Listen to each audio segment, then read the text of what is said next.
another Fallout 4 settlement tour. I am the amateur detectorist and here we are. This next settlement I'm going to show you in this video is based on Far Harbor.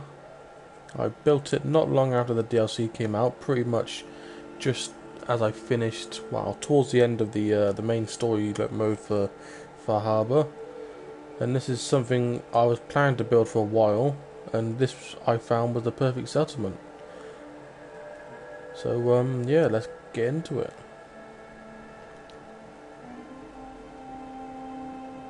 I built this at National Park Visitor Center. Just wait for the autosave. I'd like to welcome you to Fort Corinium.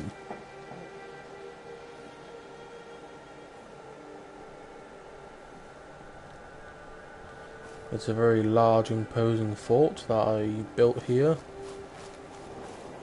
and I'm pretty happy with how it's turned out, to be honest. I always planned on building a big fort, so let's take a look around.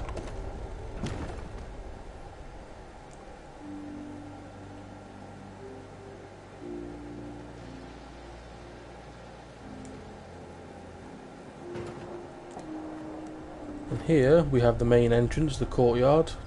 You can see the barracks where all the soldiers, the personnel, whatever you would like to refer to them as, will sleep. To your right here I've got the electricity sort of control room where I have all my generators.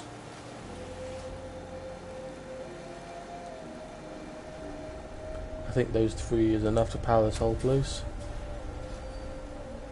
And one thing I would like to point out about this settlement is all of the settlers that I have here, I've put them all wearing the same clothing, which is combat armor, and I think it was army fatigues.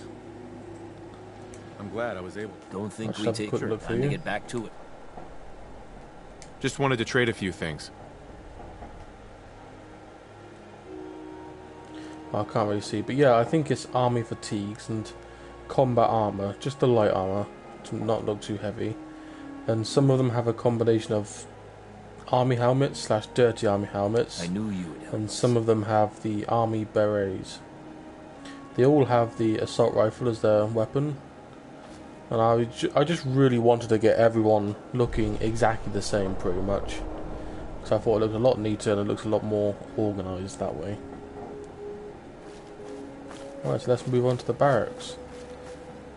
Both of these two barracks alone are pretty much enough to sleep all of the settlers that I need here. As you can see, they're named.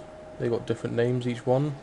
Both of these are based off of real army regiments, past or present. I'll leave that to you to find out for yourself, so you can research a bit. And in particular, the 95th Regiment of Foot are especially famous because they were a sharpshooting regiment made famous by the novels by Bernard Cornwell, later the TV adaptation of his novels called Sharp, based around Major Richard Sharp during the Napoleonic Wars in France. If you've never seen that or like to read, I definitely recommend it. They're very good, especially if you like history. So the barracks are very basic. They've got their single beds and they got a footlocker each. There's no more to it than that. Packed in like sardines. What more do you need, really?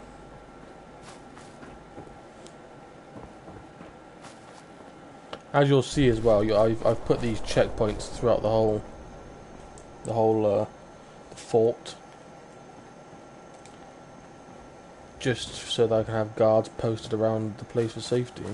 Obviously, I decided to keep the flag because I think I like that feature. Definitely. You got the bell here. In fact, I'll just ring it right now to just show you what everyone's uniform looks like, all gathered.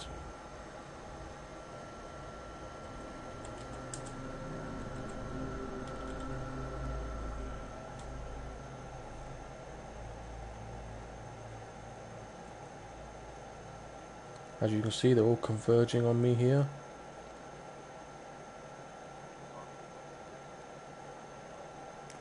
As I said before, some people have berets, some people have helmets, but other than that, the uniforms are the exact same. They've all got combat armor, they've all got army fatigues, and they've all got the short assault rifle, I think it was. These stations, well, I just put these in to give people jobs who weren't assigned to anything else. I mean, it's just resources, you know, they come in handy for other builds. I've got this settlement linked up to all my other settlements, so the resources they collect here will be handy for that. But I just put them in so that everyone was assigned a job, because I didn't have enough jobs for everyone as it was, and these are just for the spare ones. You got your farming patch over here. This is just sufficient enough food.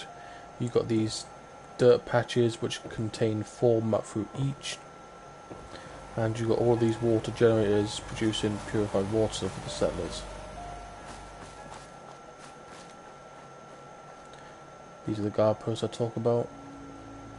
Some up here and some there. And here's the rest of all the settlers. I don't know why they're all up here. I brung the bow down there, but they're all stuck up here. Here we have the armory, where they have the guns and the armour. Well, not necessarily just armour, but you got your workbenches, and you got all your guns on the walls. There's one missing there.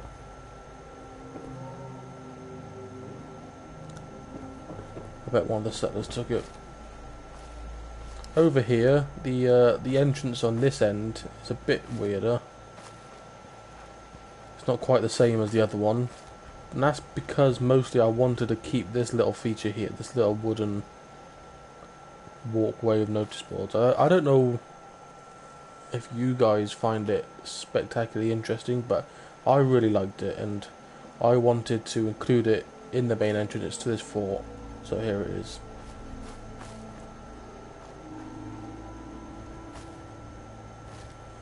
Around the whole fort, in all the corners, you have towers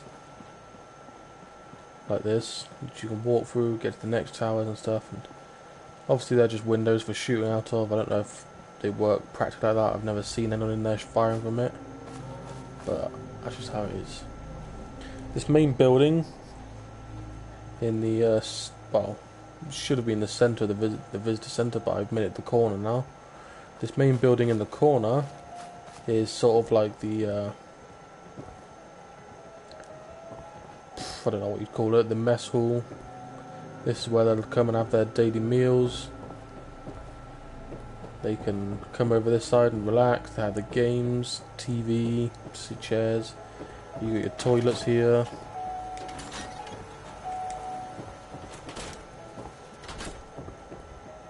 Upstairs you got your radio. Do a bit of disco dance if they want. Bath. Another toilet I think was in here, yeah. So I've made pretty good use of this building. I deleted the old walkway that used to be here and rebuilt my own. It's not ideal. Well, it's ideal because it works, but it doesn't all line up correctly like I wanted. Like you see a big gap here, but you step up onto it anyway, so that works. I've blocked this roof bit off so you don't have to see the horrible hole in the side of the roof there. I mean, you can see it from the outside, but not from the inside, so that's what's important. Right, let's go up to the top of the wall now. In all 4 corners, or at least tried to be the 4 corners, I've got these sirens, which I can turn on from this generator here. So if there's any attacks or anything that I need to sound the alarm, I can activate it. And those sirens go off in all 4 corners of the fort, and it'll alert the settlers. I'm sure they're all down there with their guns out, ready to attack. All around the outside of the fort I've got laser turrets, or heavy laser turrets, and they're basically just the main form of defence. They should eradicate anything that has any sort of chance of coming near and causing any sort of decent damage to the fort or the settlers. Above each gateway you have another guard post that you can overlook, give the commands to open the gates and all things like that. This room isn't anything specific, it's just the way I got the electricity through the settlement via the generators below. At random points throughout the fort I have these staircases, which is just an easy accessible way for people to get up from anywhere around the fort. Otherwise they'd have to use that the main building, and that's just not very practical.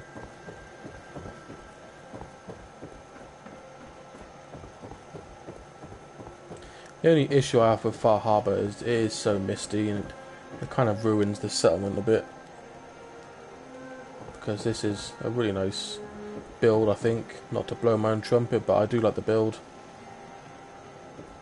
It'd be nice if it wasn't so misty all the time that you could actually see it. And here's the other entrance with the other guard post.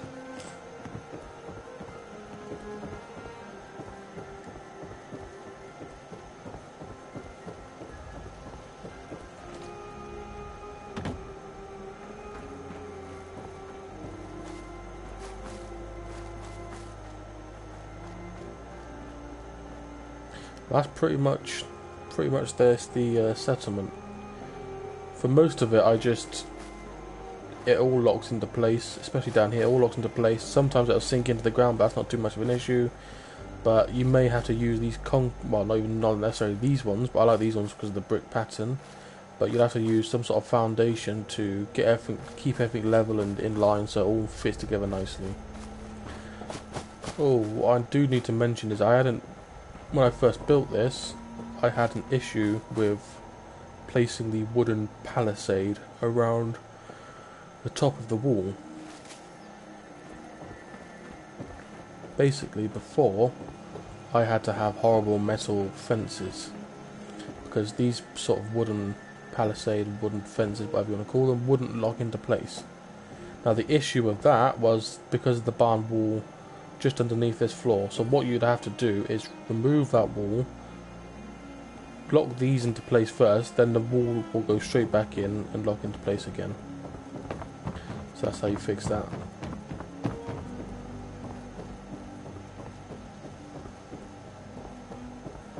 Yeah, this is another build that I'm very happy with. This turned out pretty much exactly how I wanted it.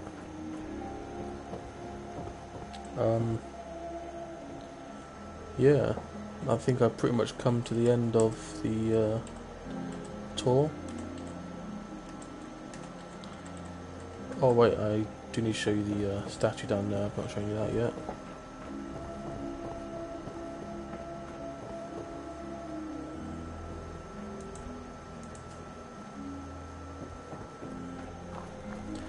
And here's the centerpiece to the whole fort. Just some military Minuteman looking guy. It's a nice little statue, and the fort slogan, which is Latin Sed Nullis, I don't know how you pronounce it. And that's Latin, which stands for yield to none. A very strong, defiant slogan or motto. And that conveys my attitude exactly the way I like. Yield to none. And there we go, that is Fort Corinium. If you've liked the build, please do feel free to like the video, subscribe to the channel if you haven't yet. I will be doing a couple more settlement tours of my builds, and maybe I'll start building some more settlements once I'm finished with Vault 88. But for now, that's my main focus. I've still got quite a lot of sites that are unbuilt on, so that leaves a lot of potential to make more build videos. Anyway, thanks for sticking around for the tour. There will be more coming in this series. If not, you can always keep an eye out for my Vault 88 build videos. Thanks for watching, and I'll see you next time.